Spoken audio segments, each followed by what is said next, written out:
My goal is to have everyone that works in the kitchen and that watches this video to get a raise.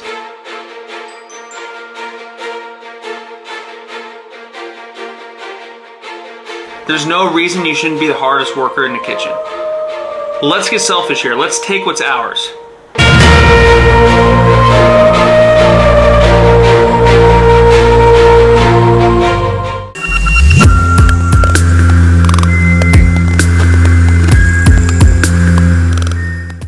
So a few years after Columbus made his famous voyage across the Atlantic to the New World, Spanish conquistadors crossed the Atlantic looking for gold and glory.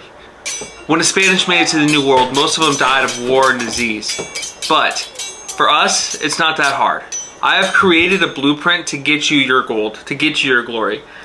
The purpose of this video is to teach you how to get a raise. I'm going to teach you how to negotiate and the exact steps to take in order to get more money. Back in Columbus's time, you had to work and fight just for table scraps. In the kitchen, it's the same thing. You have to work. There's no reason you shouldn't be the hardest worker in the kitchen. No one understands how hard chefs work. They're on their feet all day.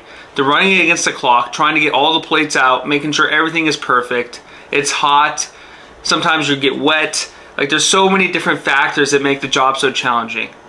Because of how hard you're working, I want to make sure that you're getting paid, and I want to make sure that you have an edge over your coworkers. Let's get selfish here. Let's take what's ours. Truth is, the majority of the Spanish conquistadors actually failed. But if you follow me on my conquest, I'm going to make sure that you're getting more money. I'm going to make sure that you're climbing your way to the top. Just follow my 7 steps, and I promise you will not fail. So my first step is simple. Look in the mirror. Are you currently an employee that has good standing in your restaurant? If you're one of the employees that's coming in late all the time or calling out or just kind of standing around on their cell phone, not working hard, you need to fix yourself before you actually go down this path. To get a raise my way, you are going to have to put some work in. The title of this video does not have the word easy in it. You do have to apply hard work. So if you're not someone that's been going in every single day, you need to start changing the way you're acting and start going into work every single day to make an impact. I'm telling you right now, if you are one of the employees that is in bad standing, you're setting yourself up for failure right away. Think about it. If I'm late every single day, what does that tell my chef? It tells him I don't care. And I promise no chef is going to give you a raise because they think you don't care. So you need to start showing them that you care before you can actually ask for something in return. Step 2, guys. We are going to study the market. As an example, let's say you're a line cook. You go online and you see jobs are posted for $18 an hour, but you're at $16 an hour. Well, that's easy. That gives us a $2 gap to work with, right? So we do have room for an actual raise. You could also be on the other end of this situation. You could be making $18 an hour, but job ads are only being posted for $16 an hour. If that's the case, your pay is probably capped. In your situation, what you should be doing is looking for promotion instead of a raise. Now again, these are just examples, so the dollar amount is going to vary based on where you're living. If you're looking for promotion, you can still follow these 7 steps with just a different end goal in mind. Step 3 is you're going to have a meeting with your chef. Just ask them to sit down for 10 to 15 minutes just so you can discuss your future with the company. This meeting needs to be about the chef, not about you. No one's just going to hand you money. You have to provide more value. So when you go into this meeting, you need to think of what the leaders in your kitchen are doing, and you need to communicate to your chef that you're trying to be on that level. Give them specific details and ideas of how you're going to improve your own game. Let them know that you're on a journey to become a leader in the kitchen, but at this time you're not going to mention pay.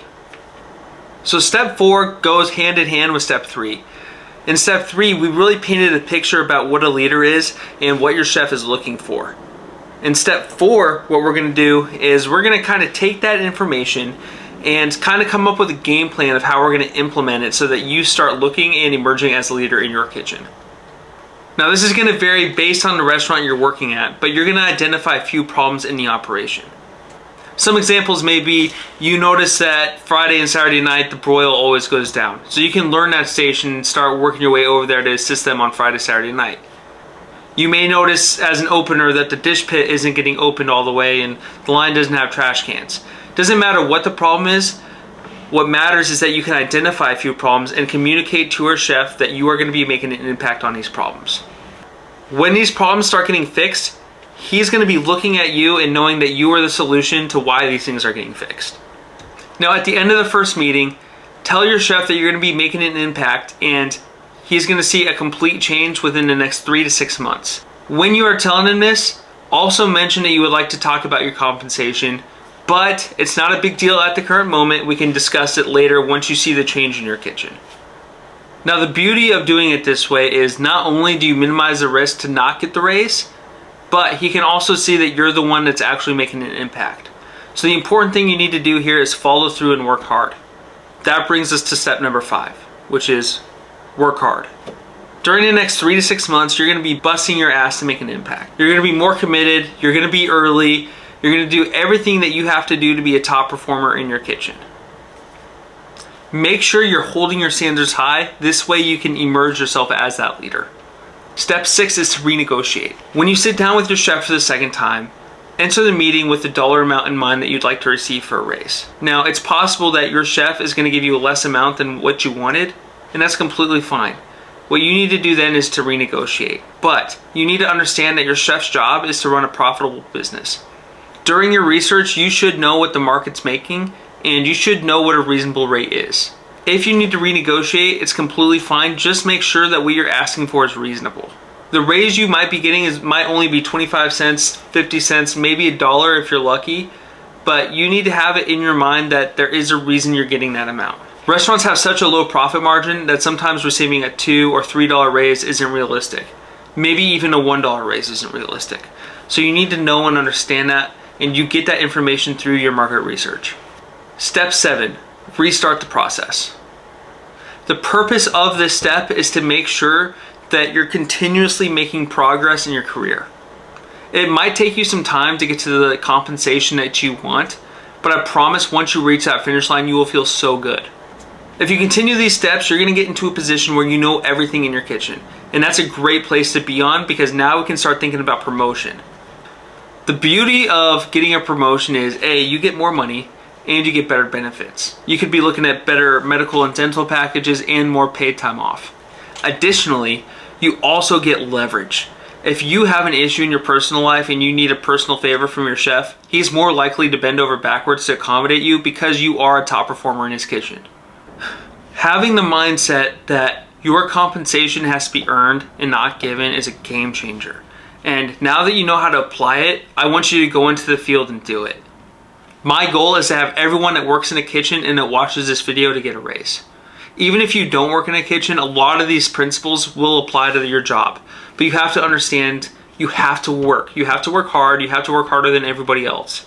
This is just a great way to bring it up to your boss that you are trying to be a top performer and you are trying to emerge as a leader in your industry.